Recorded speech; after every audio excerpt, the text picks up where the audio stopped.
Hello, and welcome to the Canadian Football Countdown. I'm Ryan Coop here alongside Michael Garrell, Adam Stewart, and Trey Colbeck. Welcome, one and all, to our final preseason episode here on the Canadian Football Countdown season preview content. Welcome to the 2022 Canadian Football Countdown Fantasy Draft and Prop Bets Special. One of my favorite episodes every year. The four of us will be going head-to-head in a 13-round fantasy draft here, kicking off shortly, and we'll do some prop bets at the end as well. Before I bring in the rest of the panel, I do want to mention we are a proud member of the Canadian Football Podcast Network, and as always, want to acknowledge that the Canadian Football Countdown is brought to you from Treaty 1 territory, traditional territory of the Anishinaabe, Cree, Ojibwe, Dakota, and Dene peoples, and the homeland of the Métis Nation, as well as from Treaty 4 territory, traditional territory of the Cree, Saulteaux, Dakota, Lakota, Nakota, and Métis Nation. This episode of the podcast is also brought to you by our presenting sponsor, Game Time TV. Mike, you want to tell folks a little more about Game Time TV and what's going on there?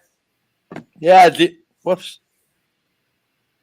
Time TV is your local sports streaming company. We stream live events and other content such as this very podcast for people to watch either live or on demand. You can find out temporary information facebook.com/Game Time TV MB. I'm working on that new website, which is going to be up and running in the next week to 10 days. Right on. Well, let's bring in our full panel of drafters. You just heard from him already, so he's here first. The reigning champ here from last season's draft was just Mike and I last year. Now we've got four of us. Mike, how you feeling going into tonight's draft looking for the repeat? Well, I'll tell you, I was just as nervous tonight as I was last year. But it seemed to me like I got stronger as the season went along last year and was able to win. And we'll see with two new competitors this year how that's going to go. It made drafting a little bit more interesting. There's some new wrinkles, which I'm pretty excited about. But all in all, it wouldn't be unlike me, or it wouldn't be very nice if I wasn't back to defend my title. So that's what I'm going to attempt to do this time around. All right. Well, best of luck to you in tonight's draft, Mike. We welcome in one of the new competitors. The great Trey Colbeck is here. Trey, how are you feeling coming into your first draft here tonight? I'm feeling pretty good. Mike's talking some smack there, but I think it's going to be a good long season this summer, and I'm looking forward to it, man. I'm pretty excited. Let's get the draft going. Right on. And over in Saskatchewan, we bring in the great Adam Stewart, also first time here in the CFC Fantasy Draft. Adam, what's going on tonight? Well, just heading home here and trying to get into the Team Adam war room to try to make sure that our scouts have, I think, made a pretty good plan here tonight, and should be an interesting draft. We've got a few strategies laid out in case these guys have some different ones that I don't expect, but I think overall should be a fun night here tonight. Right on. So we're going to do a 13-round draft tonight. Each of us will be taking 2 quarterbacks, 2 running backs, 5 wide receivers, 2 kickers, and 2 team defenses. So not the individual defensive players, but the defenses as a whole. And at least 2 of the players you pick must be Canadians. In terms of scoring system, we generally follow the same scoring system the CFL Fantasy website uses. Quarterbacks, 1 point for every 25 yards passing, 4 points for a touchdown through the air, 6 points for a touchdown on the ground, 10 yards. Rushing gives you a point. Interceptions, -2. 2-point converts, 2 points as well. Running backs and wide receivers, 1 point for every 10 yards rushing or receiving, 6 points for a touchdown. 25 return yards get you a point. 6 points for rushing touchdown, 2-point conversion, also 2 points there as well. Defense, 1 point for a sack, 2 for an interception, 2 for a fumble recovery, 2 for a safety, and then depending how many points your defense allows in a game, you get points as well. You get a shutout, you get 10 points, and it ranges down from there as well, all the way to if your defense gives up 35 points in a game, -4. So got to pick those stingy defenses here. Kickers, it's based on the range of the field goal. 50 plus yards is 5 points, 40 plus is 4, 30 plus is 3. I think you get the rest from there. Like I said, 13-round draft tonight. So 52 players / teams going off the board here in our fantasy draft.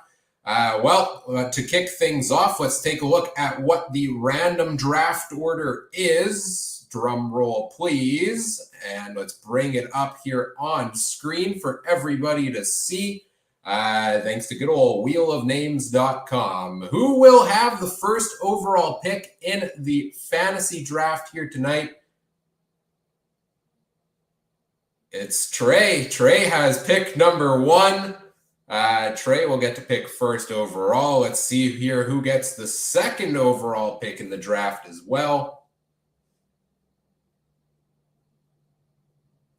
And at number 2 will be Mike.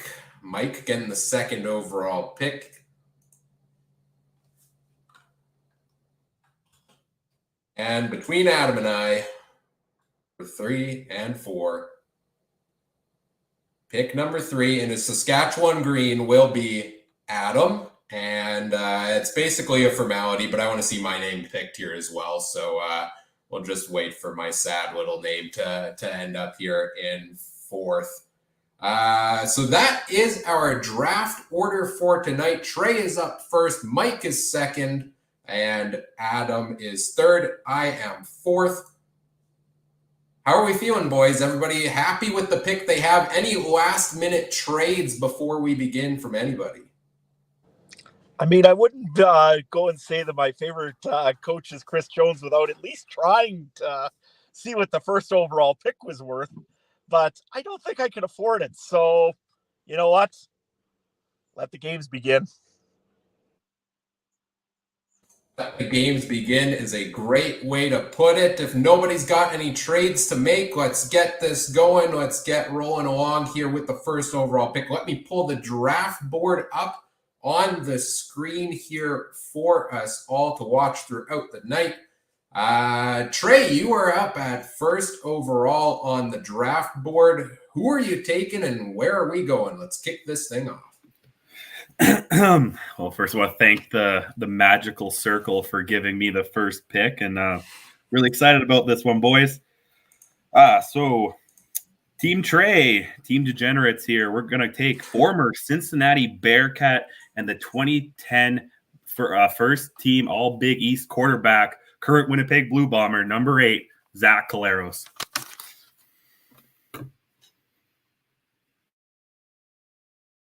All right, Zach Collaros going at number 1 on the board. Trey, what is it about Collaros that makes you want to take him at first overall? Well, hopefully you guys on the camera can. That's reason number 1, and this one's reason number 2. So that's why. That's all I'm going to say about that. For those listening to the audio version of the podcast, Trey holding up his 2 replica Grey Cup rings from the Winnipeg Blue Bombers there. So laying down the smack here early with the first overall pick. We go over to number 2. It's Team Mike. Mike, you're up. Well, with the second overall pick, Team Mike would like to select from the Toronto Argonauts, Andrew Harris.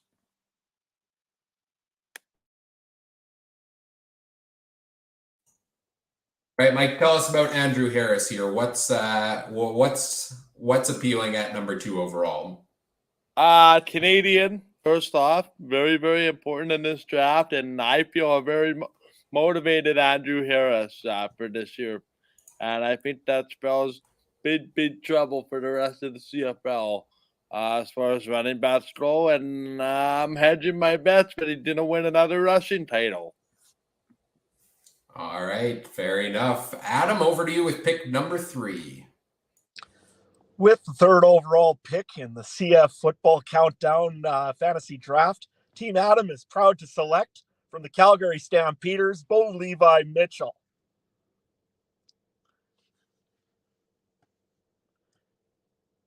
For reasons why, I guess, it's Bo Levi Mitchell. I mean, I honestly was surprised to see him here at number 3. I mean, usually you take the best available, but I don't know. It seems like some people are drinking the Winnipeg Kool-Aid a little too much over there. So anyways, yeah, no, I think probably going to be an MOP quarterback again this year and should be great. So. All right, Bo Levi Mitchell at number 3. I don't know, where did you guys have Bo Levi Mitchell on your quarterback rankings there, Mike and Trey? Was he near the top? Are we expecting an MOP bounce back from Bo here in with an early round pick? He was not on my list, Ryan. We decided that he wasn't a fit. Fair enough. I'll have to say, Adam, you could add him much later from me as well. I ranked my 9 quarterbacks before we began. Bo Levi Mitchell was number 9 on my list in terms of fantasy quarterbacks because he doesn't run the ball. Rushing yards are huge when it comes to fantasy, and you don't get that from Bo Levi Mitchell. But hey, bounce back season here for him. You never know. We then move over to me with back-to-back picks. That's a lot of pressure to have the first back-to-backs here. I honestly didn't think he was going to make it here to me, so I think I got to go for him here at number 4. I'm going to take from the Saskatchewan Roughriders, Cody Fajardo at quarterback. I think Cody Fajardo is the top option at quarterback in the CFL to me. I think he is going to have a fantastic bounce-back season this year, and I'm really happy to have him here at the 4th overall pick. Moving over to number 5, kicking off round 2 is myself as well. And I'm gonna go with the pairing. If I'm taking Cody Fajardo, I'm going right to his number 1 receiver this season, and I'm going with Duke Williams at number 5 overall. I think Williams is. We saw his explosiveness. We saw Fajardo hitting him on deep balls in training camp. We're going to see so many of those this season. I'm taking Duke Williams at number 5. So couple riders for me to kick off the draft here. Let's go back to you, Adam, in the second round. What are you thinking here for pick number 6? Well, I'm getting a little concerned. There's some Rough Riders going already here. So I'm going to take one of the Rough Riders, and I'm going to take one of my Canadian spots. Give me Keon Schaefer-Baker, receiver for those Saskatchewan Rough Riders. Reason being, last year had a big season, had a great training camp, had a good 2 preseason games. I think he's ready to explode in this CFL, and I think he's going to be one of those guys that I hope can really lead the Riders to some success this season. I think that's a great pick. Schaefer-Baker is definitely up there on my list of top Canadian receivers as well. Mike, we go back to you here for pick number 7. You are a very fortunate man that you made that decision. But no, in all seriousness, great player. With my second pick, I guess that would be 7th overall now. I can't do mental math in my head. Team Mike selects from the Ottawa Red Blacks, Jeremiah Masoli. And I believe that the pedigree of Jeremiah Masoli in years past is going to help Mr. Masoli this year with a new team and a offensively minded head coach / offensive coordinator will help bring out the best in this individual. All right, well put there. The Jeremiah Masoli, the 4th quarterback off the board here. Again, everybody needs 2. We all have 1 so far, so 1 more to go for each of us. Will Trey take a quarterback here with his back-to-back picks? You are up to round out round number 2, Trey. No, I'm going to take my back-to-back picks and scratch off 2 Canadians. First, I'm going to go North Dakota or University of North Dakota, Brady Oliveira at running back, and then followed up by Nick Dembski. I know I'm going really hungry with the blue. I just, again, kind of the same thought that Ryan had earlier. If I want to get those double points with Caleros throwing to Dembski or throwing him to Brady in the backfield, that's the way I'm going. But I don't know if we're going to see much blue after this, boys.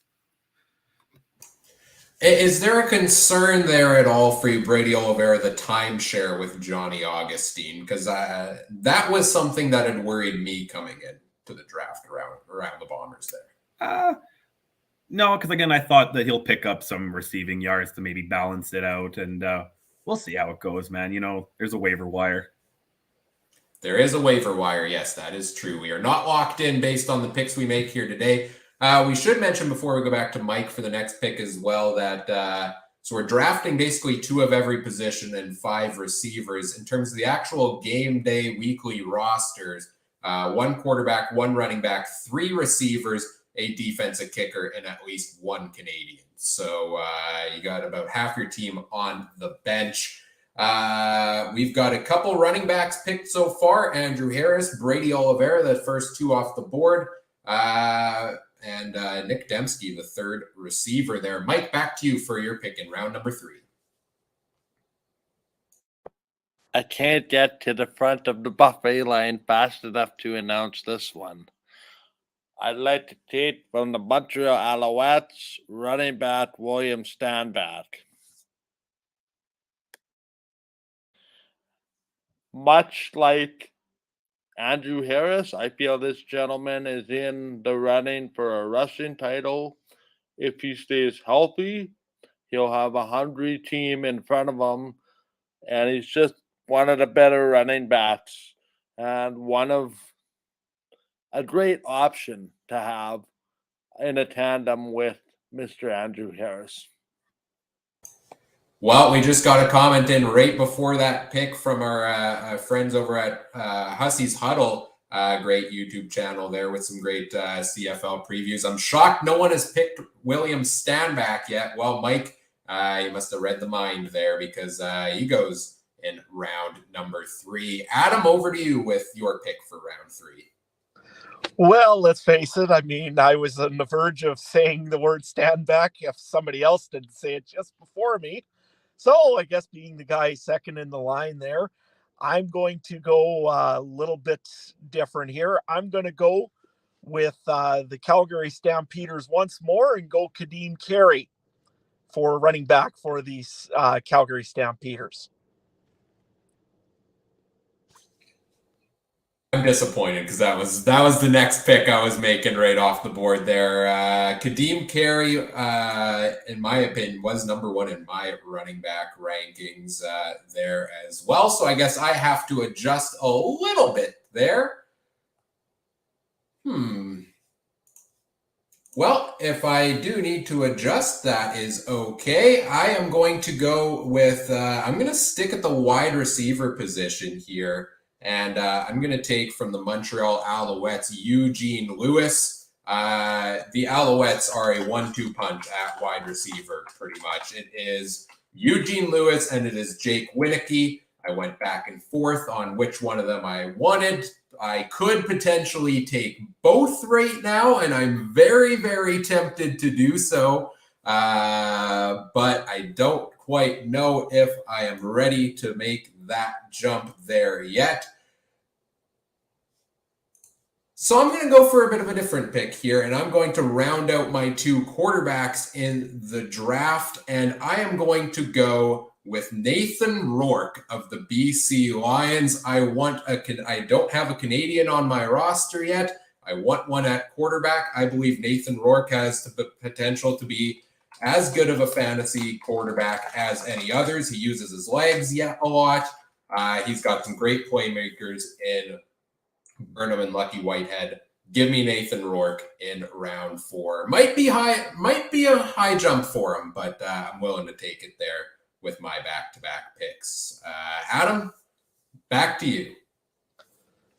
Well, seeing as you said the BC Lions, and I was thinking on that one for a little bit here, I believe that I'm going to be going with number 7, Lucky Whitehead from the BC Lions.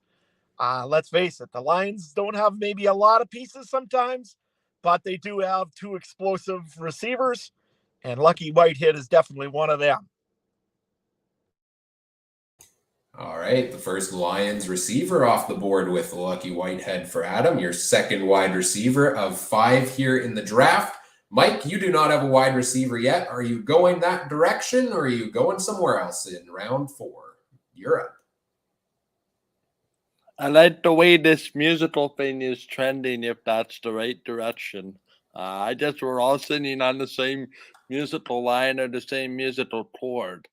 But I'm going to go from the BC Lions, and I'm going to take Brian Burnham. Just as much as everybody made talk about, I think it was Ryan who said, Montreal has a 1-2 punch at wide receiver. So does BC.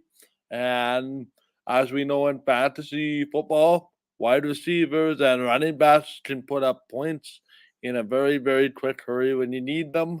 I expect this guy to be impactful when it comes to putting touchdowns on the board as well. All right, 3 straight Lions off the board here. Will Trey make it 4 back-to-back picks again? 4th overall, or rounding out round 4 and kicking off round 5. Trey, you are on the clock. All right. First of all, I'm going to go with my backup quarterback here, Montreal Alouettes, Vernon Adams Jr. He's one of my favorite guys out there, and I'm going to try. Give me 1 second. I can't think of the guy's name off the top of my head. Here he is. I'm going to take Eugene Lewis to go along with him as well. I took Eugene Lewis in round number 3. Did you? Yes, you did. That's me being stupid. Never mind. I'm going to go with my list got all messed up here. Are you looking for the other big name Alouettes receiver? Yes, that's what I'm looking for. That would be Jake Wieneke. Yeah, and he's not taken, then I'll take him. He's not taken. Then perfect. That's what I'm looking for. So you're going back-to-back Alouettes here, your quarterback, your wide receiver. What is it about this tandem that you want to go back-to-back here with? Well, last year, Wieneke just got under 900 receiving yards. Sorry, my problem is that the Alouettes website keeps wanting to go to French, and I don't know that. So, so I like the tandem. He got 11 touchdowns. 7 of them look to be over 30 yards. So, that's picking up yards and TDs, boys, and that's what you need in fantasy. Well said, well said. Mike, back to you for your pick in round number 5. I think I better make this pick before the quarterback door slams shut on myself. I'd like to take from the Hamilton Tiger Cats quarterback Dane Evans. Little bit of a risk running with 2 quarterbacks from the East, given the historical strength of the East Division. But I have a feeling this guy's going to come into this season with the chip on his shoulder, having a lot to prove. My only concern with Dane Evans is how can he handle being the number 1 guy? As we've seen in the last couple of years, he can handle that pretty well, except for some unfortunate circumstances. All right, we had a comment in the chat over on YouTube from Rob saying, wondering how far Dane Evans will slide. Well, we have our answer to round number 5. He goes to Mike here. So Mike's got both quarterbacks. Trey's got both. I have both. That means, Adam, you're the only one left picking a quarterback. You could go quarterback here. I have a feeling you might not. Adam, where are you going for round number 5? Well, to be honest, I was thinking not to go quarterback quite yet. And I think I might just drag that out for a little longer because you know what? Everybody's got a quarterback right now. I'm going to go with a position in Saskatchewan that's real popular. And I'm going to go with the kicker, Brett Lauther. for my pick in this round. Saskatchewan kicked a lot of field goals. Brett Lawler's probably one of the more accurate field goal specialists in the league. And I think that, again, he's going to have a great season. Yeah, and he gets to go out to Atlantic Canada this year. So that's kind of cool. All right, the first kicker off the board in Brett Lowther. Back to me for back-to-back picks here. So many great players still on the board. Do I go running back? Do I go receiver? I think I'm going to go with my first running back on the board here. I'm going to stick with the BC Lions, and I'm going with James Butler of the Lions, the only running back on their roster currently. So you know there's not going to be a timeshare going on there from James Butler. Also, last season, yeah, he started slow. Yeah, they didn't use the running backs a whole lot. But Nathan Rourke could use some help, and down the stretch, Butler had the top score of the week for the final 3 weeks of the regular season, fantasy-wise. I believe he's going to have a great year here, and I want him on my team. So that's who I have there at that pick. In round number 6 to kick things off, I am going to go over to the Ottawa Red Blacks and take wide receiver Jalen Acklin. I think Jalen Acklin had a fantastic year last year, was up and down a couple of times, sure, but a great season for Jalen Acklin. And he is going to have be the go-to receiver, I think, for Jeremiah Masoli. They've got the connection from Hamilton. Masoli going over to Ottawa. So is Acklin. I like that fit there as the number one guy in Ottawa. So that's who I'm going with in round 6. Adam, we're heading back to you here. You know, I got to stop playing with fire and not take my second quarterback. I just have to do it by now. And I got a suggestion on Twitter earlier today that, hey, maybe you should consider McLeod Bethel Thompson from the Toronto Argonauts, just for the fact that he's got some great receiving core with him. So I'm going to go with McLeod Bethel Thompson from the Toronto Argonauts. All right, McLeod Bethel Thompson, the final quarterback taken here. All the quarterbacks off the board in round 6. I believe that leaves only starting quarterback not picked in this one. Whoever the Elks starter is, it's seemingly Nick Arbuckle. Does that surprise anybody that Nick Arbuckle is the one starting quarterback not left on the board or not being picked here in the draft?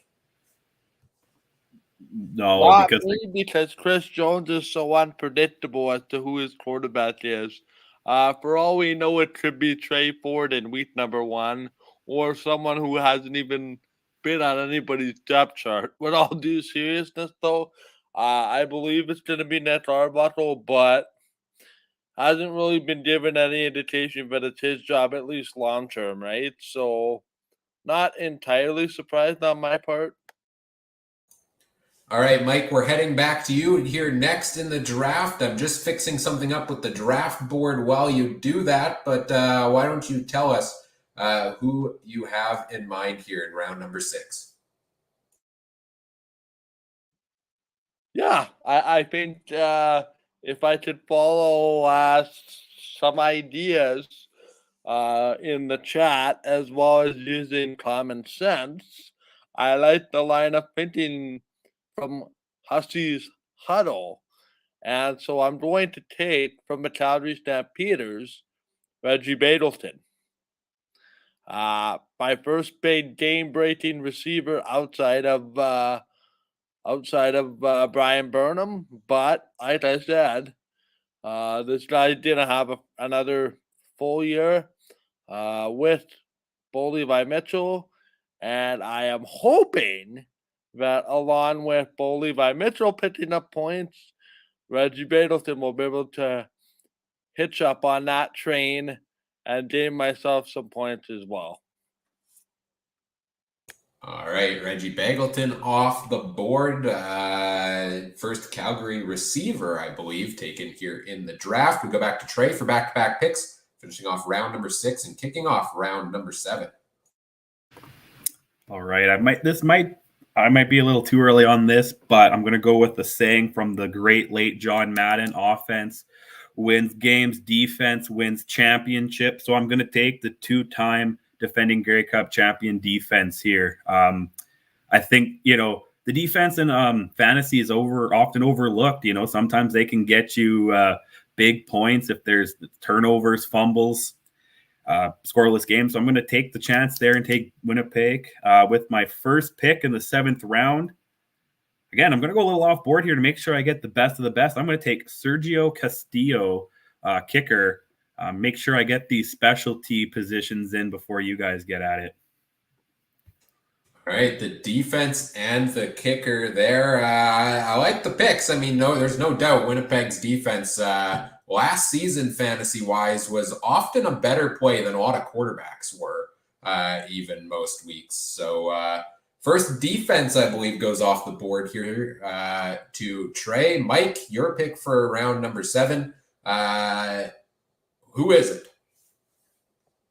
I'm notorious for going off the board on occasion, as Ryan knows, and I'm sure you guys are about to figure it out. So I'm going to take a running back from the Edmonton Elks by the name of Walter Fletcher. And this is just to shore up my running backs in the event that Andrew Harris or William Stanback gets injured, and a nice third alternative. Mike, you already have 2 running backs. You can only pick 2 running backs in the draft. I can't have extra? No, there are no extras in this draft. Okay. I'll get my bad. Okay, then we will go from... You've got room for 3 more receivers, 2 defenses, and 2 kickers. Okay. I'll go from the... Okay, sorry here, guys. This is just doing a bit of a reshuffle here. All right, while we give Mike some time to think, how's everybody feeling about their draft teams so far? Adam, let's start with you. I'm feeling okay with mine right now. I'm really, really happy that I got Schaefer Baker where I got him in the 2nd round. I was worried he was going to go really quick, and I'm glad I got him. The other ones, like I said, Lucky Whitehead, I'm surprised he went that low, but I mean, you got to let somebody go down. And there's lots of wide receiver Americans. So to me, overall, I'm thinking I'm having a pretty good draft right now. But you know what? Everybody's, I think, having a good draft. And I know my scouts are telling me to draft somebody right away, but I got to wait for Mike to get that pick in. Yeah, it's tough. I was doing especially I think we were discussing beforehand, wide receiver rankings. I mean, trying to sort through the top 20 receivers in the league, that is tough. Trey, how about you? How are you feeling about your draft so far? Oh, we're all feeling great here in the war room. And, we've gotten every guy we wanted, man. I don't know what you guys are picking, but, we got everyone that was on my board, except for the one mix up there receiver. But, otherwise, it's just check marks on my board, boys. Right on. Mike, do you have a pick here for us yet? I do, and I'm just trying to verify that he has not been taken by looking at the board. I'm sticking with the Elks, and I'm going with receiver Kenny Lawler.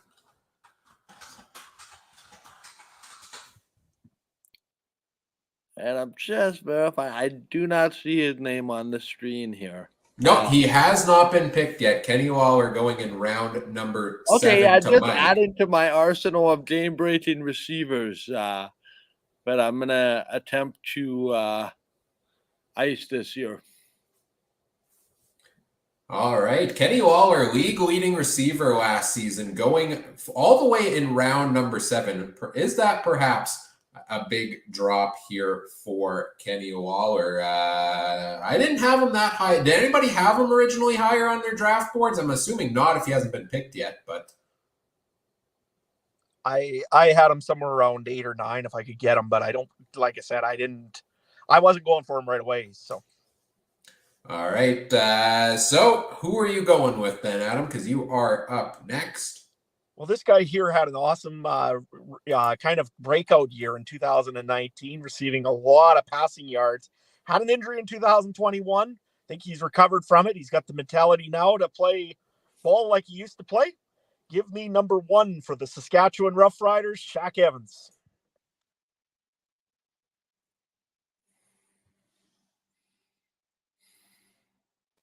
All right, Shaq Evans at wide receiver. A rough season last year with the injuries for him. We'll see if he can bounce back. If he does, I sure hope he does, because that means good things for Cody Fajardo for me. If Evans does have the bounce back season. Back to me with back-to-back picks here. I'm checking my rankings. A lot of the number 1 picks I had on here are going off the board. I'm going to go back here and I'm going to continue, and I'm going to take another receiver here. I think this guy is going to have an outstanding season. No more Brandon Banks in Hamilton. No more Jalen Acklin in Hamilton. There's a couple ways I could go here, but I like what I saw last year from wide receiver Tim White. He finished 7th in the CFL in receiving yards, was a go-to receiver when called upon, and I expect him to be one of the number 1 guys again there this year. And that's, I believe, 4 wide receivers for me on the draft. So let me round it out with my 5th. This is my top Canadian receiver of the year and my bold pick of the season, that despite everybody else they have, this guy will be the leading receiver on the Toronto Argonauts. I'm going with wide receiver Kurleigh Gittens Jr., who was one of the hottest fantasy players down the stretch last season. He is McLeod Bethel Thompson's favorite target. And I'm hoping that leads to some nice fantasy points for myself here with my final receiver in the draft. We go back to Adam here in round number 8. Well, Trey, I was thinking your strategy there of taking a defense pretty early, and I have to agree on it. I think it might not be a bad idea here. So I'm going to take the defense from the Saskatchewan Roughriders. Had a lot of picks last year. Had a lot of fumble recoveries. It was definitely a positive side for them, and I think they're just going to carry on Rick Rowland, and with Charleston Hughes there, I don't think anybody's going to stop him.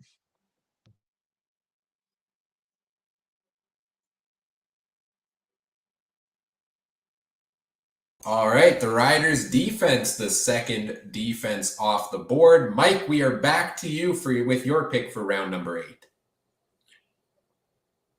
Yeah, I'll take from the Toronto Argonauts. His name escapes me right now. Kitter Boris Beatty.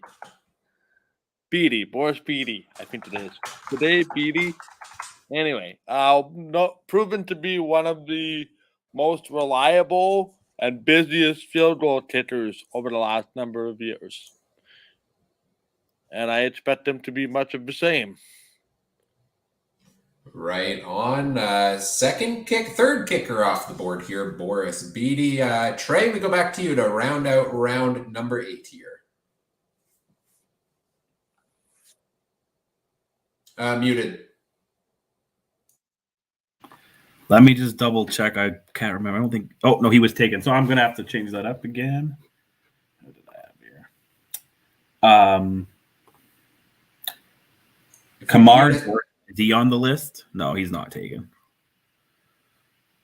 Wide receiver Kamar Jordan is going to be the second Canadian receiver, or not Canadian, Calgary receiver going in the draft is what I meant. Kamar Jordan goes to Trey. What is it about Kamar Jordan that you like?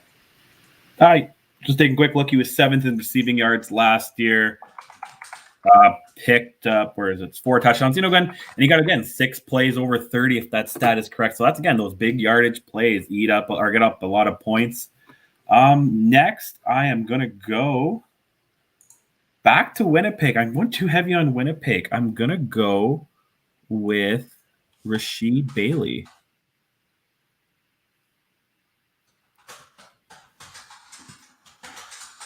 And I don't like going this much one team, but I got to show these reasons again for the people that are watching. I guess that's why we got to go with the Bombers, right?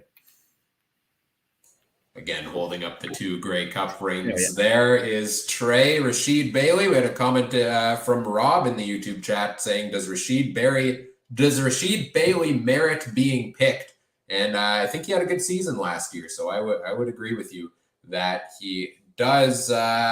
Just stopping in here, updating our draft board here a little bit. Mike, you are up next on the board, but let's stop down and check in with you. How are you feeling about your draft team so far, Mike, and how you've done in this draft? Oops. Yeah, a bit of a mixed bag for me. Couple guys that I wanted but were gone, but all in all things considered, can't complain too much. Right on. And we checked in with Adam. We checked in with Trey earlier. For myself so far in the draft, fourth pick in the draft, I was kind of excited because there's so many guys early on. There's so many guys in the CFL. It's not like the NHL where Connor McDavid's your consensus number one pick necessarily across the board. There are a lot of different ways you can go, and I'm happy with who I got here. It was the top three guys I wanted in the first 3 rounds of the draft. Just getting set here to finish off updating the draft board. I'm just putting all the nationals on the list, tagging them appropriately so we can see that updated. I think I got them all. If I missed one, let me know. And we are back with the draft board here. Let's take a look at what everybody's got so far. So Team Trey's got all of his quarterbacks. He needs a running back yet, a wide receiver, a kicker, and a defense. Also locked in with your 2 nationals. We've got Mike needing 2 receivers, a kicker, and 2 defenses. Still need a national player there. Adam, you need a running back, 2 receivers, kicker, and a defense, and a national. And myself, a running back, 2 kickers, 2 defenses is what I need left on the board. So I think we're set. We're ready to go. Round number 9, Mike, it's over to you. Yeah, I'm just trying to double check that my player that I want to take is a national. If not, that's going to be a bit of a challenge here. My apologies. Yes, he is. Okay. I'll take from the Winnipeg Blue Bombers, number 82, Drew Wolodarski. This is a quiet, sneaky sign-in to go with my receivers who like to thread the needle deep. Probably one of my underrated receivers that isn't necessarily flashy, but will come up with a huge catch every now and then to extend some drives. All right, Drew Wolodarski. Yes, one of those guys that I think is an American or dual citizenship, I think maybe, right? But is qualified as a national. I think it was his mom or something was Canadian, and yeah, it was definitely a supplement draft. Right. But Drew Wolodarski is a national in the CFL. Adam, over to you in round number 9 here for your pick. Well, I've got 2 more receivers, and I'm sure one of them is going to have to be a national. So here's what I'm going to do is I'm going to pick my first one. Will be from the Toronto Argonauts, Eric Rogers. And reason being, I mean, let's face it, he used to light it up in Calgary. He has had a little bit of an issues lately in Toronto, but I think he can recover, and he's going to have a pretty good season out with the Boatmen. All right, Eric Rogers going here to Adam in round number 9. I'm just checking the board to see what I'll need. I need a running back, 2 kickers, and a defense here, and 2 defenses here still. Check my draft rankings. Consult with the folks in the war room. I'll take my first kicker off the board here. I'm going to go from the Calgary Stampeders with Rene Paredes. They call him Mr. Consistent.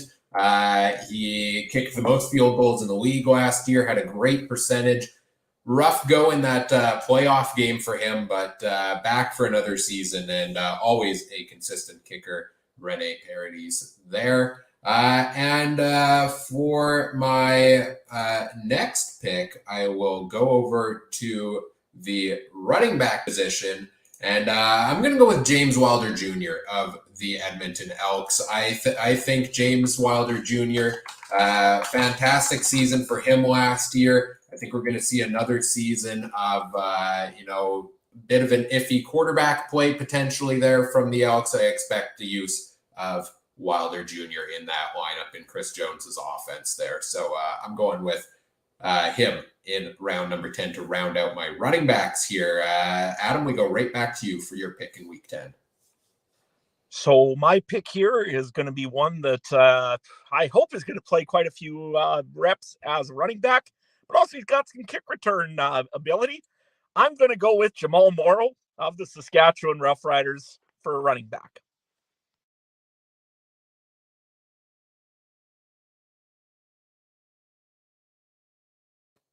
Jamal Morrow taking over the starting role with William Powell gone this year. And of course, kick return points, underrated when it comes to fantasy totals. So good pick there in round number 10. We go back to Mike for your pick this round. I'm just verifying, but by my mathematics, I have room for one more wide receiver. Let me check the board here for you. Yes, you do. Okay. I'd like to take from the Winnipeg Blue Bombers, David Kinaware, jersey number 83, and showed well in the preseason, rookie Dalton Schoen. And All right. I believe this might be considered off the board, but if this guy catches fire in the projected Bombers starting offensive arsenal, I might have a bit of a free weapon on my hands that would not require a waiver pickup on my part. All right, the rookie Dalton Schoen, I believe the first rookie off the board. Well, I don't know. Does Nathan Rourke count as a rookie? I don't know if he does. I don't think he's a rookie. But Dalton Schoen to Mike in round number 11. Round number 10. Trey, we're going back to you here for your back-to-back picks. Right. I'm going to make sure that I have another strong defense. I'm going to go with Steeltown Hamilton Tiger Cats.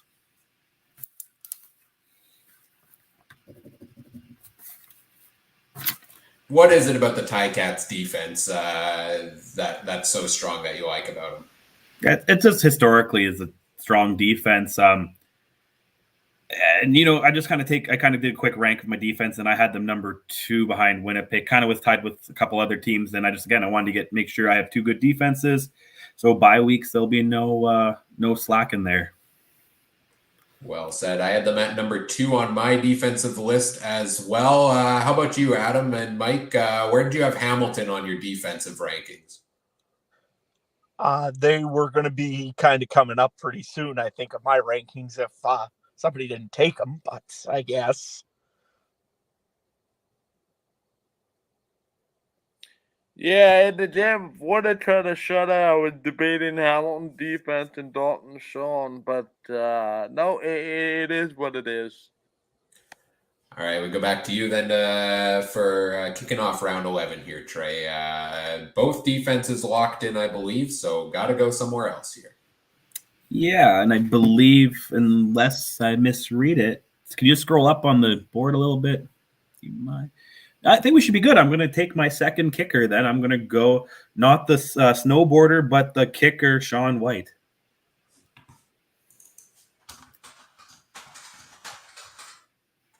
And again, he's just a guy that's been in the league for a while. He's going to get, I'm pretty sure Edmonton's going to put up some points. So he's going to get a lot of extra points and field goals.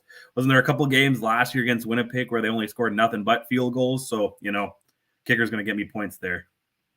No, yeah. He's in BC now. Never mind. Right.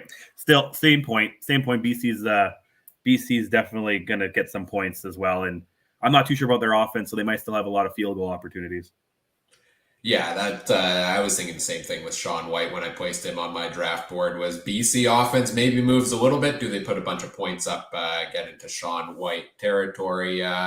We see Mike over on. We see on the video here. Mike's on the phone lines consulting with his scouts because he's up next at in round 11. Third last pick of the draft here, Mike. You need a kicker and 2 defenses to round out your draft here. What are you going for in round 11?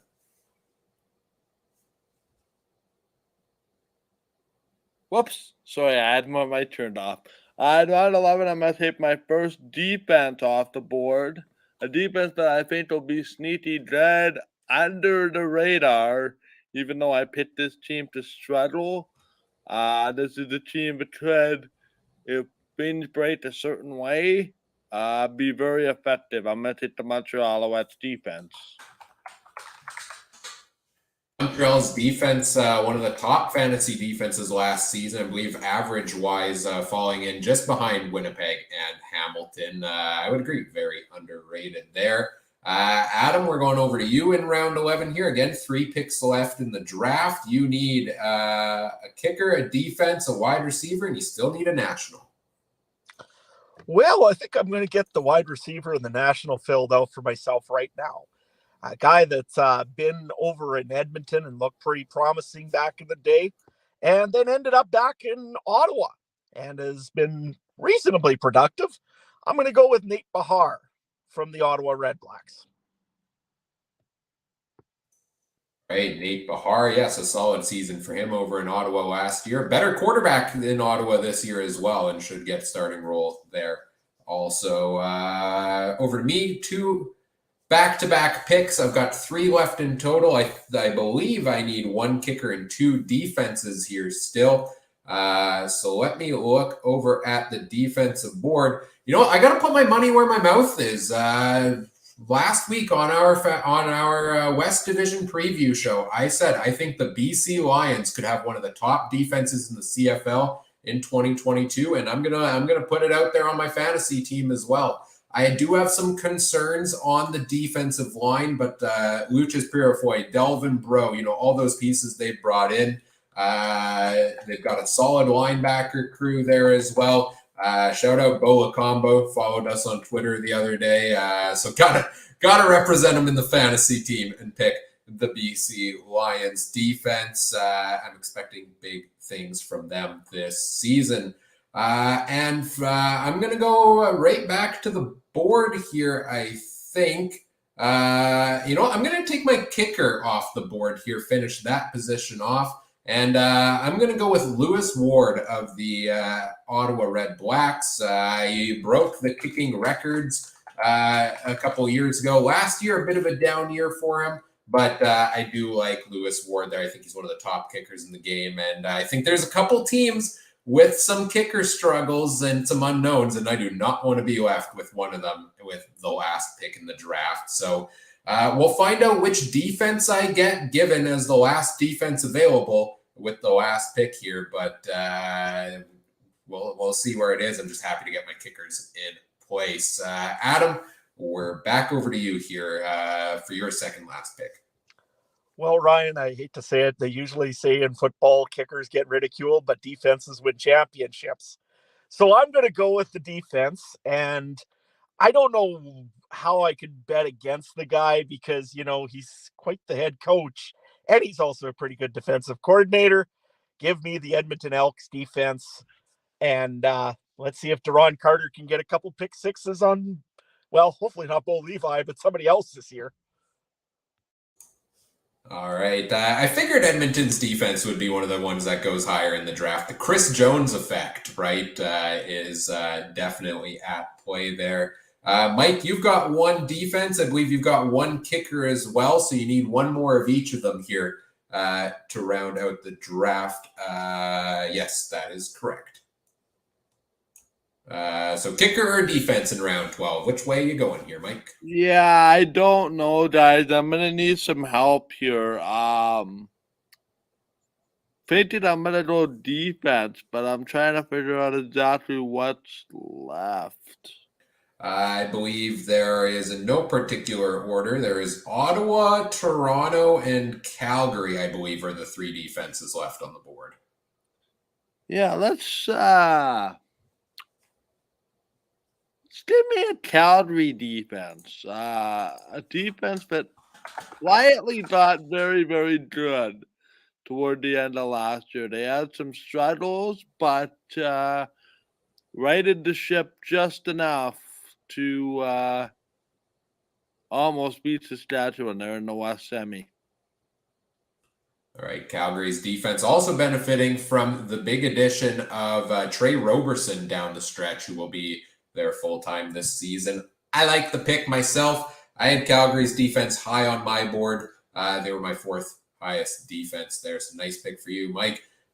Trey, 2 more picks to round out the draft for you. You're done after these 2. What do you have left on the board, and where are you going here? I think I have a kicker or a receiver and running back. Yeah. Receiver and running back left. Yeah. You don't mind just checking, was William Powell taken? He was not. I'll take him. All right. Perfect. And just one receiver. So what is it about William Powell here in round number 12 that you like as your final running back? I lost the page, but he was fairly high up on, he was fairly high up on rushing yards last year. And I like the Montreal offense. So I think he's just going to have a lot of carries and a lot of touches in that offense. Ottawa offense, I think, is what you meant, right? Ottawa, right? Sorry, yes, yeah. Ottawa. I apologize. My receiver board is such a mess. No problem. We can filibuster. We can filibuster if you need. Let's go to you, Adam. Here. So William Powell going in round 12 was with the Saskatchewan Roughriders, your hometown team last season. What are you expecting from him going back to Ottawa this year? Are you expecting more from Powell than you saw in Saskatchewan, or? I think Paul LaPolice is going to use him a lot better than what Jason Moss was using him, to be honest. William Powell just never really fit into Saskatchewan that well. He had some good runs once in a while. He had a few 100-yard games, but for the most part, Saskatchewan didn't use him that well. So, yeah, I do predict that William Powell's going to have a good year, and, man, that's a steal in the 12th round for Trey. Absolutely, yeah. I think that's a great pick here in round 12. Do you have your round 13 pick yet? Again, I apologize if he was taken. Was Greg Ellingson taken? He was not. There's another one then. Let's go. I know I'm going heavy blue and gold, but I'm not going to show him for the 3rd time. We all know what I'm going to show my 2 reasons, right? So until Adam can show me those rings from don't worry. I've got that one from 07. That one looked pretty nice. If you want to show Kahari at any time, you're welcome to. Oh boy, the smack talk begins already. Of course, you can look forward to the back and forth between Adam and Trey every week on our weekly preview show, streaming Wednesday night, 9 p.m. Winnipeg time, 8 p.m. Saskatchewan time. Other time zones convert accordingly, and on the podcast feeds as well. So that rounds out the draft for Trey. We go over to Mike here. I believe you need a kicker to round out your draft, Mike? That would be correct, sir. And I'm going to go with a kicker, but I can tell everybody it's going to be a backup already. I don't know, guys. I'm going to go with Mark Lidio. Whoever that Bomber place kicker is, I know they put Ali Matata on the PR. I guess that's subject to change, but taking my chances with Mark Lidio, I guess. Yeah, Mark Lidio, rough season last year, but did win the kicking job here again. One of the last kickers to go off the board. Adam, I believe you need a kicker as well. You bet I do. And I've got one lined up. I think he's going to be good. My scouts are all telling me that he has the experience. It's not Paul McCallum. even though that would have been hilarious. I'm going to go with Sean White of the BC Lions. Sean White was taken by Trey in round 11. All right, then Adam was so shocked he disappeared for a sec there. There we go. No, he's back. I believe, if I'm not wrong here, I believe the only starting kickers left on the board, just taking a look here, you've got the option of David Cote in Montreal or Michael Domagala in Hamilton. Well, then I guess with the final selection, we're going to go with David Cote of the Montreal Alouettes. All right. Why Cote over Domagala of the Ticats? You know, it's just throw him up, pick him at this point. I like Cote what he did last year a little bit better than what I seen out of the Hamilton kicker. Just because I think the Hamilton kicker had 1 year experience. Cote, I think, has 2 years. Just that's mainly what it is. Let's face it. I'm relying on a lot of points from Brett Lowther on my kicking duties. All right. Well, to me, for the final pick in the draft, the final decision to make, 2 defenses left on the board, Toronto and Ottawa. One of them was 6th in my rankings. One was 8th. I got to, of course, go with the team that's 6th. I would have had Ottawa higher, I got to say. I like what they did this offseason, but the loss of Kwaku Boateng to injury really hurts to me.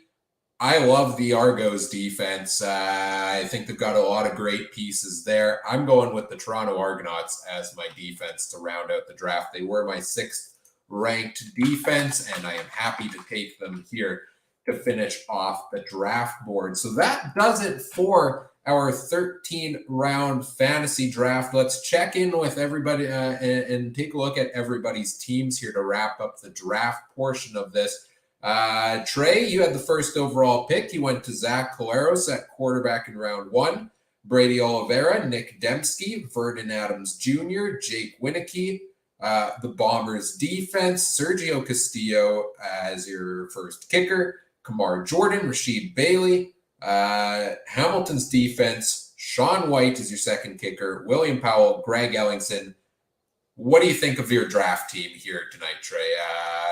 I sense a theme here among the players picked on this roster. Are we going to see the Grey Cup rings yet again? No, I put them away. They had to go to bed. They were getting tired from all the attention and stuff. And, I wasn't planning on going so heavy bomber. But when you guys started taking names that I had written down, they were not – I just kind of started thinking, okay, well, I'm going to have to start taking from the Winnipeg pool more. And I'm really happy. We didn't, I got a little bit of mix up here. I like this. I think we got a good team. All right, let's take a look at Mike's team. Starts it off with national running back Andrew Harris, Jeremiah Mazzoli in round 2, William Stanback, Brian Burnham, Dane Evans, Reggie Begelton, Kenny Lawler, Boris Beattie, Drew Wolotarski, Dalton Schoen, Montreal's defense, Calgary's defense, and Mark Leggio. Mike, what do you think of your draft team here tonight? Well, I hate to break the news, but I heard on a podcast that is highly reputable, that is not our podcast, although I'd like to think we're reputable, but on a podcast that I listened to, this individual said, everybody likes their team on opening night until the game starts. So, as much as I love my team, there are concerns on my team that I'm hoping to not have to address. I do like the fact that I have Andrew Harris on my team. Something tells me he's primed for a big year, but I could also completely understand a step back by Andrew Harris. So, yeah, there's some risk there, some risk reward. You win some, you lose some. Dalton Schoen to me probably could have waited more, but if you want your one shot in the dart pit, not a very it's a pretty good team, I would say. When it comes to the wide receivers and the running backs, quarterbacks, we'll see. But all in all, like I said, it's possible to like your team going into the year, but by week 5 or 6, there might be some people coming and going out the door if results aren't met. But if I learned anything from last year, don't overreact too early in the season. Better to be peaking at the right time, for sure. Yeah, and we all thought Jeremiah Mazzoli and Dane Evans were going to go separate ways, but then look here, Mike reunites them on a fantasy team for this season as his 2 quarterbacks. Adam, with the 3rd overall pick, went to Bo Levi Mitchell at quarterback. Then national receiver Keon Schaefer-Baker, Kadeem Carey at running back, Lucky Whitehead, Brett Lowther, McLeod Bethel Thompson, Shaq Evans, Saskatchewan's defense, Eric Rogers at receiver, Jamal Moore running back, Nate Bahar, national receiver, Edmonton's defense, and David Cote at kicker. Some pretty good representation for the green and white there on Adam's team. Adam, was that your plan going in? And what do you make of your draft? You always stick to what you know. And I mean, I do know my Rough Riders, and I've seen some at training camp, and I seen some good players there. I was a little disappointed. Actually, I didn't get one wide receiver, but that's neither here or there. That's the way a fantasy draft works. To me, I'm glad that I've gotten some, that I got my 2 quarterbacks, or 2 of the guys that I really was after tonight. And I'm really happy on what the remaining of my wide receiving core looks like. But you know what? There's always room for improvement, and I can definitely see why that I won't be hired as a CFL general manager anytime soon, probably. Let's face it, none of us will, right? That's why we play fantasy, so we can pretend that we know what we're doing until we find out we aren't. We don't. For my draft team, I went Cody Fajardo in round 1, followed by Duke Williams, Eugene Lewis, Nathan Rourke, Canadian quarterback, James Butler at running back, Jalen Acklin and Tim White at receiver, Curly Gittins Jr., a national wide receiver, Rene Paredes, James Wilder Jr., BC's defense, Lewis Ward, and Toronto's defense to round out the draft. I'm super pumped about my draft team. I had a lot of my top picks on the board. I really wish I could have gotten Kadeem Carey. I'm still frustrated that Adam took him ahead of me because I think he is going to be the top running back in the league this season. But, I got who I thought was going to be the number 1 quarterback. That's Fajardo. I got who I think is going to be the number 1 receiver. That's Duke Williams. And I do like a lot of those other plays there I have as well. A couple sneaky ones, I think, maybe in James Butler and Tim White also. So that's the draft board for this year. Of course, we'll be making waiver transactions, trades throughout the season. We'll be updating you on the progress of this league throughout the season on our weekly preview shows. We'll check in there as well. On top of this fantasy content, Adam, Trey, and myself will also be playing in the CFL Podcast Fantasy League this season. We've got a group of 17 of us going head-to-head. We're playing for charity this year, $20 in each. Winner at the end of the season. All the money goes to the charity of their choice. So doing some good in the world while having some fun with fantasy football. So you can follow along with us in that all season as well. Of course, we'll be talking fantasy every Wednesday on our weekly preview shows. You can check that out. And we're also going to be talking a little bit of prop bets and betting content on our weekly previews also. And we've got some fun prop bets for the season here tonight as well to round out the show. I'll turn it over to our resident betting expert here. Trey, take it away with the prop bet segment. Yeah, awesome. Thanks, guys. I'm just trying to pull everything up here. So yeah, the first one that was up on Play Now was outright winner CFL best regular season record 2022. The favorite, of course, was the Blue Bombers. I'm not 100% sure how to read the odds on this site. 2.21. So that means for $1 bet, you'll win $2.20 back. I think for the value pick here for the best record is between the Rough Riders and the Argos. The Rough Riders pay 6-1, while the Argos will pay 8-1. Those are two teams that I think if Winnipeg gets into injury problems, and I think Michael said too, he thinks they're going to be like that second, third team and then get hot in the playoffs. The Rough Riders and Argos could definitely take the top mantle. What do you guys think? I think that the bet with the Riders is actually a pretty good one at 6-1. Argos especially, because if they can get hot and they can get hot quick, they can prove that they have a quarterback and they've got a good system going on. That team could roll in the East. And let's face it, besides what I said earlier and when we did the East Division preview a few weeks ago, that the Alouettes would be very good, the Argos are going to be pretty decent as well. So I think both of those are pretty good money chances to take if you want to make a small bet on the season. Yeah, I have the Argos finishing first place in the East Division in my predictions. So I like the pick on the Argos. I think they're going to be a strong team. Remains to be seen. They made some good additions, but are they, additions that are past their prime, right? But perhaps, they're in win now mode. They want to win. They want to follow up last season. So I like that pick there as well. Mike, any thoughts?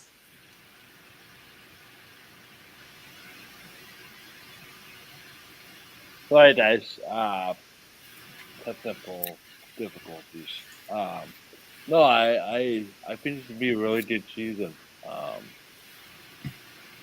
Interested to see which waiver pickups end up making the biggest impact in this thing, because I was looking earlier today at mine and Ryan's draft versus the teams we finished with, and I understand it's a two-person pool, but there was a fair amount of changeover.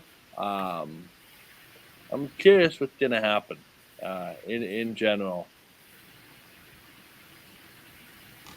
Yeah, well said. Yes, should be a fun season of fantasy football between the four of us. So that was your first. Going back to Trey here with the prop bets. That was the first one we had on board. What's up next here? The outright winner of the worst regular season record in 2022, the co-favorites BC and Edmonton at 225. The long shot Winnipeg 50-1. That could make some money, but I went with the Calgary Stampeders at 15-1 because I looked at this. Everyone worse, like bigger odds than them, is Saskatchewan at 15-1, Hamilton at 40-1, and like I said, Winnipeg to 50-1. So I was thinking the teams. I don't think Winnipeg, Hamilton, or Saskatchewan are gonna have the worst record in the league. Again, I went with the value pick, 15-1. $5. That's a steak dinner for you and the wife this weekend, or in November. I mean. I just have a tendency of disagreeing with that one with the Calgary Stampeders. I don't. The value's there, I guess, because either it's going to be real good Bo or it's going to be real bad Bo this year. Obviously, I'm banking on very good Bo, but I think that right now, if I look at Calgary, I wouldn't probably myself take that bet just because I can see that Calgary has a lot more upside than a lot of other teams. I'd be very interested to know, though, what was the Ottawa Red Blacks for odds on that one. Just for the reason being is they're the one team that I really think could really sink in the East and have some trouble. They're 3-1. So again, it was pretty nothing. So that's my thing was between because again, so Calgary is at 15-1, Toronto is at 12-1. Again, but we're all pretty high on it. Some of us think they're going to be a top team. So again, it's tough to put them there. My other choice was Montreal at 8-1. Again, they could have a bad season. And then again, Ottawa, BC, and Edmonton are way down. So I was kind of going with value. And just by that off chance you have bad Bo, sometimes you got to throw the long shot horse in there just in case, the favorite doesn't make it out of the gate, right? So that I think I don't really think Calgary's gonna be the worst team. I just hope that they do because I placed that bet today. Yeah, Calgary and Saskatchewan at the same odds here on this one, I believe, if I'm looking at it correctly, right? So that makes that's an interesting one to, I guess, weigh out here, Mike. Which team do you think finishes has the better odds of finishing worst in the standings, Calgary or Saskatchewan? I don't know. It's a very interesting debate between those two because, I love a lot of what the Riders did this offseason. I also love a lot of what Calgary has been over the years. I think it comes down to two questions for both sides. Number one, which Bo Levi Mitchell do we get? Do we get the one that started the preseason but looks completely uh, overwhelmed at points?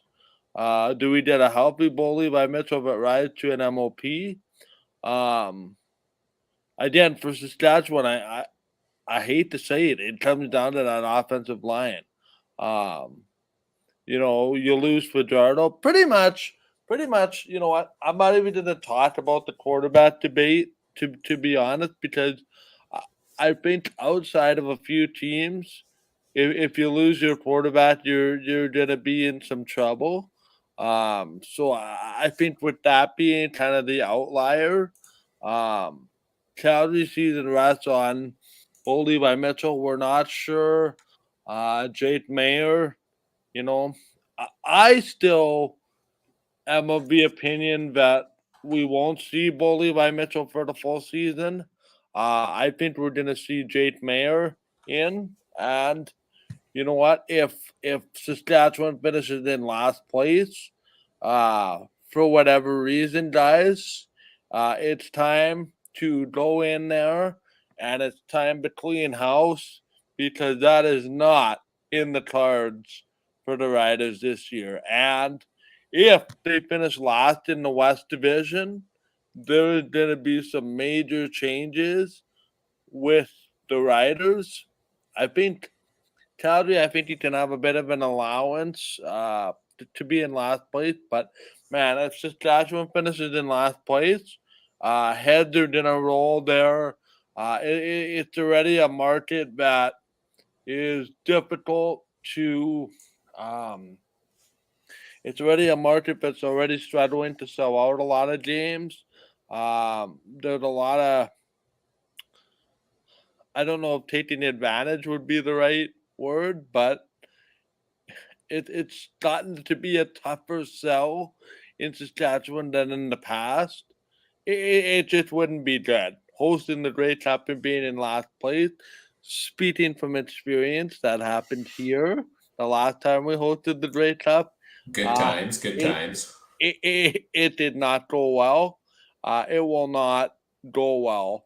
And to be honest, the Saskatchewan Roughriders finishing in last place. Sorry if I'm being inundated by mosquitoes here. Did you just clap and kill a mosquito mid thought on the podcast? That was amazing. Yeah. So anyway, the mosquito Twitch story. We had to take the rod in here when we first started recording, so now it's the mosquito gate. But yeah, no. So that being said, no, I agree. Saskatchewan finishing in last place would be the equivalent of the Green Bay Packers finishing last in the NFC North. Sorry, but that's kind of the way I envision things with Saskatchewan being, the Green Bay Packer fan base wouldn't do well. My long-winded answer gets to this one simple point. I don't think either of these will happen, but it's nice to have, I guess, the discussion. We've got a comment here from Cat Smiles 24 watching over on Twitch. When the Riders get good and protect their quarterback, they definitely can be good. Younger team, but Riders have the ability to do it. Absolutely. Cat also saying we want the Frog back. Maybe one day the Frog will come back here on the podcast. Trey, let's head back to you for the next prop bet. Awesome. Yes, there was a couple interesting ones. They had 3 head-to-head matchups on play now as well.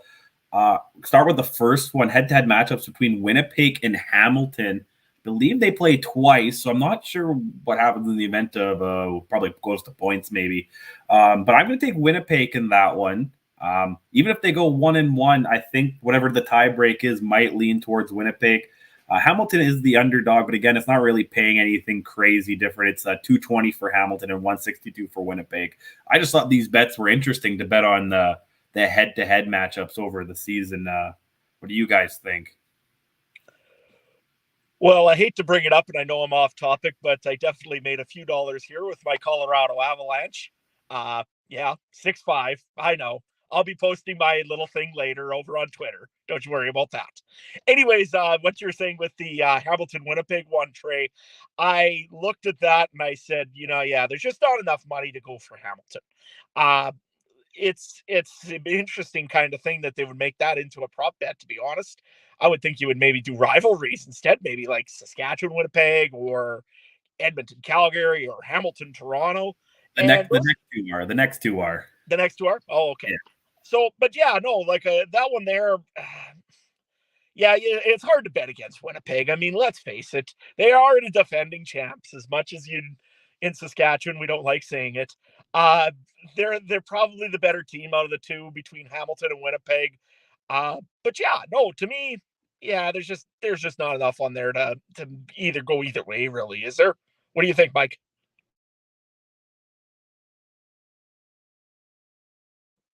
Sorry, you didn't have to repeat the question. I'm having difficulty picking up what you guys are saying, unfortunately. Trey, you want to go through that once more? Essentially, it's a bet between who's going to win the season series between Hamilton and Winnipeg. Oh. Yeah, sorry. I think it's going to be split between the 2. I think both teams win in each other's parts. Just because of the fan bases.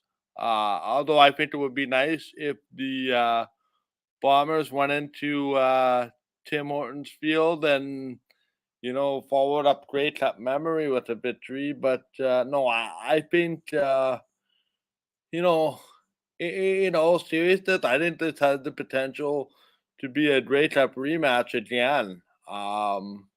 There's not really much standing in the way of either of these 2 teams getting back to the game. When you look at the way the rosters are constructed. I think 7 other fan bases would roll in their graves if that happened for the 3rd straight season. But including a green one that's also real upset over on this side. But can you tell me on paper that either one of these teams has done something to take a drastic step back that you couldn't see these 2 teams in the Grey Cup? I mean, I know, there's some question about Dane Evans, but, to me, the Brandon Banks moving on is the equivalent of spending money elsewhere. That Hamilton defense to me had the ability to be a number 1 defense again. I don't think it's happened 3 years in a row, just for the sake of angering 7 other fan bases. I don't think it's out of the realm of possibility to see these teams in the finals. They're not my 2 picks to go there, but I think they have as good of a shot as anybody. I wouldn't put them above anybody else in the standings by a large margin. In terms of the bet here in the season series, I guess, this one, they call it a rivalry because of the back-to-back Grey Cup matchups. That's probably why it's there. Do they have these prop bets for every single combination of teams, or are there only these specific ones, Trey? There was just 3. I don't know where they picked the 3 from. It was Winnipeg, Hamilton, and then Toronto, Ottawa, Calgary, Saskatchewan were the 3. So, and all of them, the 2, Winnipeg, Hamilton, and Calgary, Saskatchewan were pretty even, but we'll talk about it later. Toronto, Ottawa, there was a little bit of difference, so I would have betting I might lean to Ottawa. But yeah, I just thought these were cool. Like, I wish they had every combination. That would actually be more fun. Like like Adam said, where's Banjo Bowl and Labor Day and stuff like that. And yeah, that should be the prime one to bet in there, you would think. I But don't know, but I'm sure Adam and I will come up with a bet on our own, right? So it'll be all good. And we're still looking for fans, by the way. If you want to go and give us an idea for some bets or give us some ideas for what to do in the Banjo Bowl and Labor Day, by all means, leave them in the comments. We want to hear them. yes, absolutely. I'm going to agree with Mike on the Hamilton-Winnipeg one and say it's probably going to split. If it leans more to one team, I would lean towards Winnipeg there for taking two. But I could see it being a split even across the board between them. What's the next one here, Trey? Yeah, we'll jump to Calgary and Saskatchewan. I believe they only played twice the last 2 weeks of the regular season, so this is an interesting one. I've looked on both schedules. Last 2 weeks, home and home, to end it off. I took the Rough Riders to win that one because I think we're going to have no-go bowl this year, and I think Calgary's not going to win many head-to-heads this year. So it was 195 for Calgary and 180 for Saskatchewan, so no real money difference. Again, it's I'm actually surprised these bets aren't a little more, but I guess their teams are pretty even now. Adam, what do you think about your Rough Riders? Do you think they're going to sweep the Stampeders in October? Sure, like them to, but I just don't see it. I mean, it's so hard to win a home and home series, no matter which team you play. If it's Winnipeg, if it's Saskatchewan, if it's Calgary, or even Edmonton, it's so hard to win back-to-back on games. I mean, look at what last year was with Calgary and Saskatchewan. I mean, Saskatchewan won one of the 3 back-to-backs. And of course, there's a bye week in the middle of that. So to me, it's a split. I think maybe that if depends which Bo shows up again, like we've been saying so many times this podcast. If it's good Bo, I would probably give the odds to Calgary just because I think he can probably light Saskatchewan up maybe a little bit more with his arm, but depends what arm is underneath Bo also. If it's ugly Bo, I'd go narrowly for the Rough Riders because Duke Williams and Cody Fajardo. So like I say, it's a very tough one to say on this one, just because those two teams are going to be probably battling for a playoff game at home come October.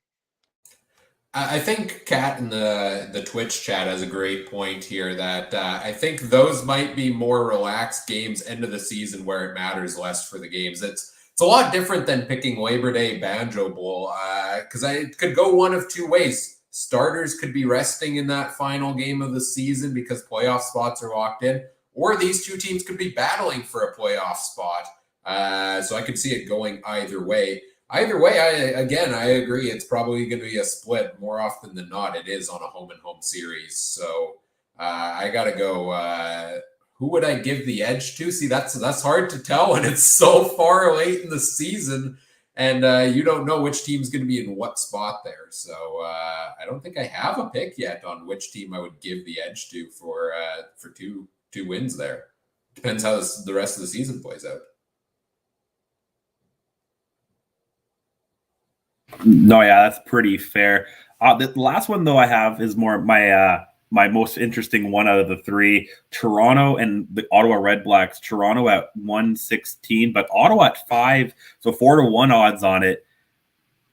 If they play 3 times, believe once in July and twice in September.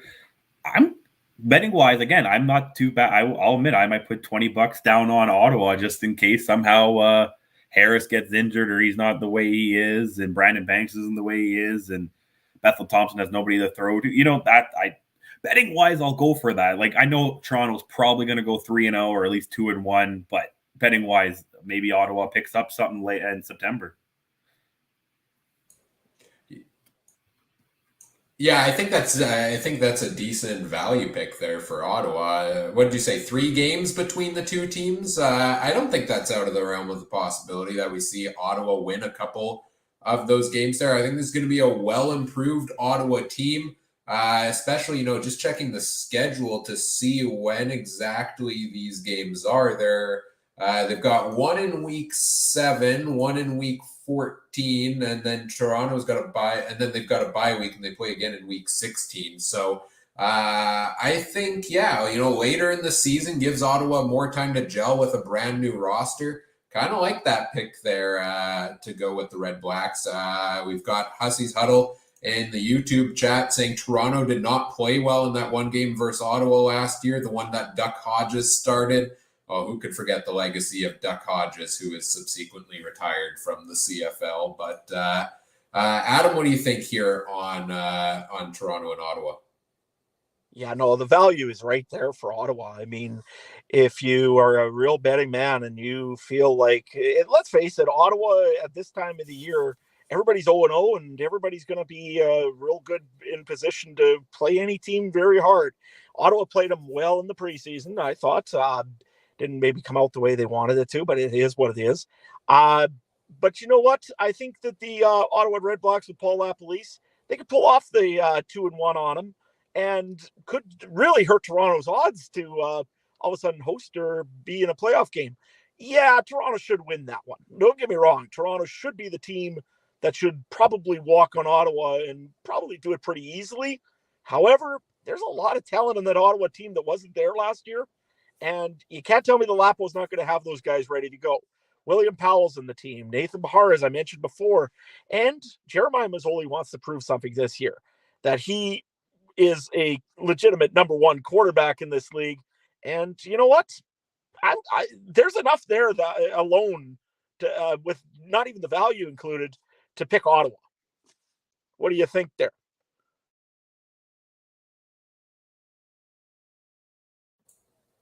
Sure, was that directed at me there? Yeah, no, I was just saying, who do you think out of Ottawa and Toronto for the season series? They play 3 games, so you got to pick an outright winner. But who do you think out of Toronto and Ottawa? Yeah, guys, to me, I'm hesitant to give Toronto 2 wins here against Ottawa. To me, it's just, to me, I consider Toronto and Ottawa to be a rivalry as much as Hamilton and Toronto goes. And let's just say, hypothetically speaking, your season doesn't go well. Well, I think there's going to be a lot of pride to attempt to win at least one of those season series.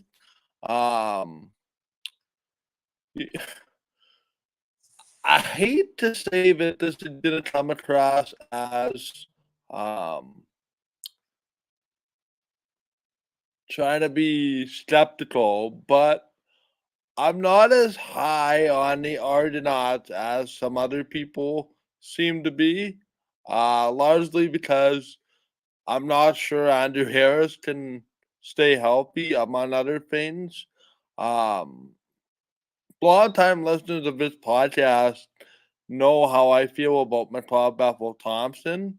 But again, you know what? Ottawa, to me, I think Ottawa can win 2 out of these 3 games, just straight up. Because I feel like Jeremiah Masoli is going to be out to prove his doubters wrong. There was a lot of, do we keep Jeremiah Masoli? Do we keep Dane Evans? Don't sleep on the Ottawa Red Blacks. I have them near the top of this East Division for a reason. And these are going to be close, competitive games, but Ottawa can certainly win 2 out of 3. There were weeks where I thought Ottawa would have the doors blown off of them last year just because of their talent. But you know, these aren't last year's Red Blacks. Let me tell you, there's a lot of pride in that office of the Red Blacks, and you know, we've seen them make this last place, the first place turnaround. Why can't they beat Toronto 2 out of 3? I'm telling you right now, it didn't happen. All right, Trey, do we have any more bets on the board here for the prop bets before the season? No, but just a quick note to anyone who wants to bet. Always keep an eye on the odds because some switched up on me today. So just real quick, Hamilton at Saskatchewan. Hamilton's +1 on the point spread. When I made the bet, it was 1.5. So Saskatchewan has to win by 2, but now they will have to win by 1. So just always make sure maybe you wait it out sometimes. But they could also go the other way. So like Ottawa is plus 9.5 with Winnipeg. So is Winnipeg going to win by a full 10? Sometimes those big point spreads change too. So always keep an eye on that if you making any betting this weekend. Right, for sure. And we'll be talking the best bets all season long on our weekly preview show. More announcements to come of how we're going to do that. Some fun stuff we've got going on with that. This is pretty much it for our season preview content, and we get into. This week in a couple days, the season kicks off. Thursday, June 9th, the season kicks off, and so too does our regular season content. As we get ready to wrap things up here tonight, let's take a look at what's to come here on the podcast. Every Monday night throughout the season, you can find us here. We're live on YouTube, Facebook, Twitter, Twitch, on the Game Time TV YouTube page as well. For our CFL weekly recap, we'll have game recaps, CFL news, players of the week. That's every Monday night, 9 p.m. Winnipeg time, 8 p.m. Saskatchewan. And then every Wednesday, including this Wednesday, 2 days from now, our CFL weekly preview. We'll have game previews, talk storylines and things like that, make our picks. We'll talk some CFL fantasy just like we did tonight. And Trey will have us set up with some prop bets there as well. That's Wednesday night, 9 p.m. Winnipeg, 8 p.m. Saskatchewan. Again, live on all of the platforms. So make sure you subscribe on whatever platform you prefer to watch or listen on. And stay tuned for great content here from us all season long. Make sure you check out all the other great shows from around the Canadian Football Podcast Network as well at CF Pod Network on Twitter. Guys, where can everybody find what you've got going on social media these days? Adam, let's start with you. Well, for sure. Well, one thing before I wanted to get going here, guys, I just really appreciate everybody there that's been sending questions in, whether you're on Twitch or you're on Facebook or you're on Twitter or even on YouTube here. Guys, it's amazing seeing all those questions being asked or comments or anything of that in the public chat. Thank you so much for that. You can find me at Adam Stewart 1 over on Twitter. I've got lots of farming stuff there. I've got all sorts of CFL stuff coming up. And of course, I guess I'm going to have to talk about the Western Conference champion Colorado Avalanche. Make sure we mention those once in a while. Sure, there's going to be a few more tweets on that. And I'm sorry for what I do to Edmonton fans tonight. Trey, where can guys find you? Yeah, on Twitter, you can find me at TreyMBHarness. If you ever want to talk football, horse racing, I'm always watching the Assiniboia Downs or anything going on in Canada or UFC, anything you can bet on, anything you can watch, you can talk to me at TreyMBHarness. Michael, what about you?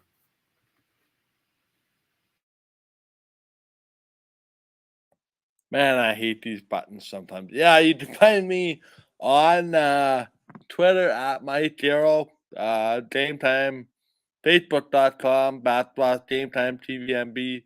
Primary source of information will be Twitter.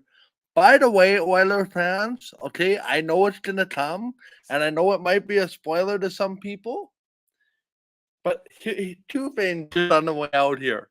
I'm watching the game here as the show going on. Number one, different goalie, please, next year. You're not going anywhere with Mike Smith. Sorry to say.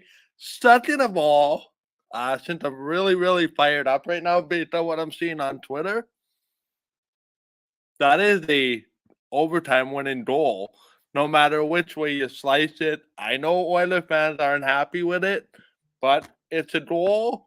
I am the first to say goal versus no goal. Opinions that you've seen on Facebook and Twitter from time to time. It's a goal.